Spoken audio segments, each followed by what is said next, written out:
6 माह के सफर के बाद अब्दुल्ला इब्ने अफीफ असदी जब वापस अपने शहर कूफे पहुंचे, क्या देखा कि कूफे के बाजार बंद हैं। कोई मर्द शहर में नजर नहीं आ रहा। उसने सोचा शायद कोई बीमारी आई है जो हर कोई छुपा हुआ है। जैसे ही अपने घर पहुंचा तो अपनी बेटी से पूछने लगा, बेटी कूफे वाले कहाँ चले गए। उसकी बेटी कहने लगी, पापा थोड़े से ही फासले पे एक बयाबान है जिसको करबला कहते हैं। वहाँ किसी बागी ने हुकूमत के खिलाफ खुरूज किया है और यजीद का हुक्म है कि जो मर्द उस बागी को कत्ल करने के लिए मैदान में नहीं आएगा तो उसका सर तन से जुदा किया जाएगा।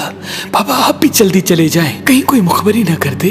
अब्दुल्ला ने सोचा ये कौन बागी है जिसको मारने के लिए इस तरह से लोगों को ले जाया जा रहा है। बिलाखिर वो तलवार लेके जैसे ही घर से बाहर निकलने लगा तो उसकी बेटी कहने लगी, बाबा जंग में माली गनीमत मिलता है, देखिएगा अगर यमनी अकीक मिले तो मेरे लिए लेके आइएगा। बस घोड़े पे बैठ के अब्दुल्ला करबला की तरफ रवाना हुआ। अब्दुल्ला कहता है, जैसे ही मैं करबला पहुंचा तो असर का वक्त था, 10 मुहर्रम का दिन था। मैंने अजीब मंजर देखा कि एक अकेला शख्स है जिसको चारों तरफ से फौज ने घेरे रखा है, जो बूढ़ा भी है, जो प्यासा भी लगता है, जिसका अबाबा खुल के उसकी गर्दन तक आ पहुंचा है, जिसके जिस्म पर तीरों और नेज़ों के जख्म हैं, लेकिन किसी शख्स में इतनी हिम्मत नहीं कि जो उसके करीब जाके उससे लड़ सके। अब्दुल्ला कहता है कि मैं देखूं कि जहां वो शख्स घोड़े का मुंह करे फौजें भागती हुई नजर आ रही हैं।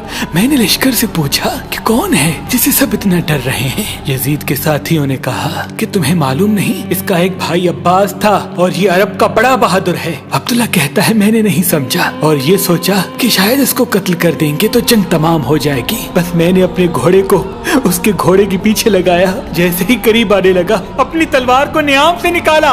इतने में वो शख्स मुड़ के मुझसे कहने लगा, ऐ अब्दुल्ला सलाम हो तुम पर। और फिर उस शख्स ने अपने हाथ से एक अंगूठी उतारी और कहा, जाओ अपनी बेटी को मेरी तरफ से ये यमनी अकीक देना और ये बताना कि मैं बागी नहीं बल्कि रसूल अल्लाह का नवासा हूँ, बीबी फातिमा ज़हरा और इमाम अली का बेटा हूँ।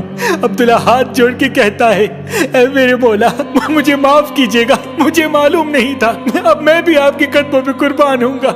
इमाम हुसैन फरमाने लगे, ऐ अब्दुल्ला जाओ, चले जाओ, तुम्हारी जरूरत यहाँ नहीं बल्कि कूफे में है, क्योंकि चंद दिनों बाद मेरी बहनें बेटियां कैद होकर कूफा में आएंगी, उनको चादर हदिया कर देना।